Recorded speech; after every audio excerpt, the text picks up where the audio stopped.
Laymen's evangelical fellowship స్థాపకులు దానియేలు గారు 1963వ సంవత్సరము సెప్టెంబర్ 11వ తేదీన చేసిన ప్రసంగము. మొదటి రాజుల గ్రంథము 11వ అధ్యాయం 14వ వచనము. యెహోవా ఎదోమీయుడైన హదదు అను ఒకని సొలొమోనుకు విరోధిగా రేపెను. అతడు ఎదోము దేశపు రాజవంశస్థుడు. మనము దేవుని చట్టములకు వ్యతిరేకముగా వెళ్తున్నప్పుడు శత్రువులు మనకు వ్యతిరేకంగా లేస్తారు. దేవుని చట్టములకు మనం విధేయులమైనప్పుడు మనకు వ్యతిరేకముగా ఏ శత్రువు లేచి నిలబడలేడు. మొదటిగా మన శత్రువులు మనలోనే ఉన్నారు. పై వచనము వెలుపటి శత్రువును గూర్చి సూచిస్తూ ఉన్నది. శత్రువులను గూర్చి మాట్లాడినట్లయితే లోపల ఉండు నీ ప్రాచీన స్వభావమే మొదటి శత్రువు. నీవు మార్పు చెందిన సమయాన అది అదుపు చేయబడినది. అయితే నీవు జాగ్రత్తగా లేనట్లయితే అది దాని తలను మరలా పైకెత్తును. అది దేవుని యొక్క కృప అని జ్ఞాపకం ఉంచుకో. నీ పాత స్వభావము లోబరచబడుట నీవు చూచావు. కొంతమంది ప్రజలు ధనము లేక నగల వైపు చూచినప్పుడు వారి హృదయాల్లో బలంగా ఆకర్షించబడతారు. వారు ముచ్చటైన గృహాలను చూచినప్పుడు వారి కోరిక రేకెత్తించబడును.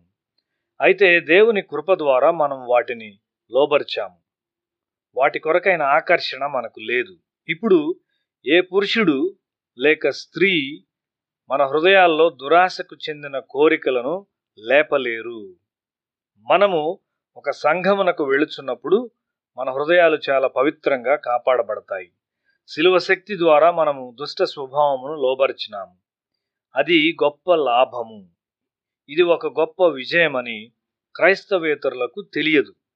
ఒక పురుషుడు లేక స్త్రీ మార్పు చెందని వ్యక్తిని వివాహమాడినప్పుడు వారు పెద్ద దాడులను కలిగి ఉంటారు. నూతన కుటుంబంలో వారు దేవుని భయమును కనుగొనరు. ప్రతి దిశ నుండి శత్రువు దాడి చేయుటకు ప్రయత్నిస్తాడు. చాలా త్వరగా వారు లొంగిపోతారు. తల్లిదండ్రుల నుండి మరియు క్రైస్తవ సహవాసము నుండి వారు నేర్చుకొనిన దానిని త్వరలో మర్చిపోతారు. ఆ నూతన ఇంటి యొక్క ఐశ్వర్యాలు వారి ఆత్మీయ సమతుల్యాన్ని పూర్తిగా నాశనం చేస్తాయి. అక్కడ ఇతర శత్రువులు కూడా ఉన్నారు. వారి మీద ఎవరిని రేపాలో సాతానుకు తెలియను.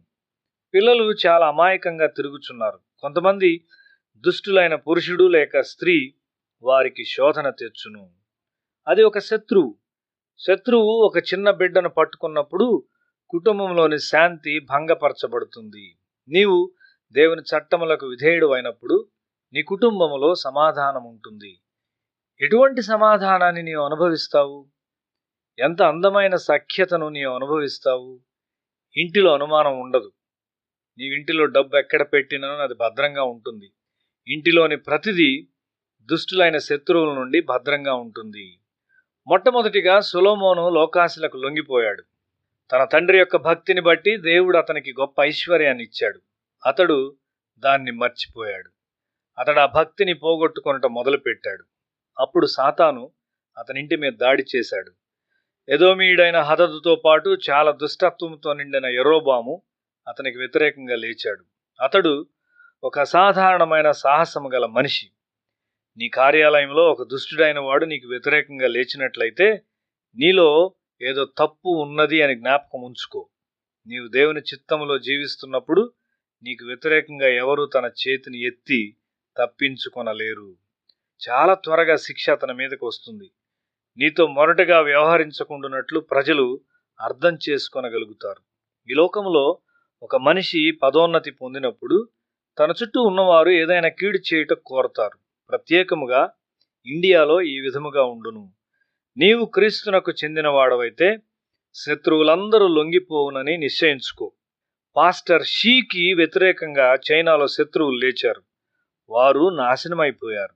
కొంతమంది చాలా భక్తిగల మిషనరీలు అమర్యాదగా చూడబడినారు మరియు వారి పట్ల తప్పుగా వ్యవహరించిన వారు శ్రమపడ్డారు.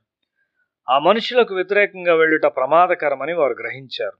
సొలొమోను ఆ విధమైన భద్రతను పోగొట్టుకున్నాడు.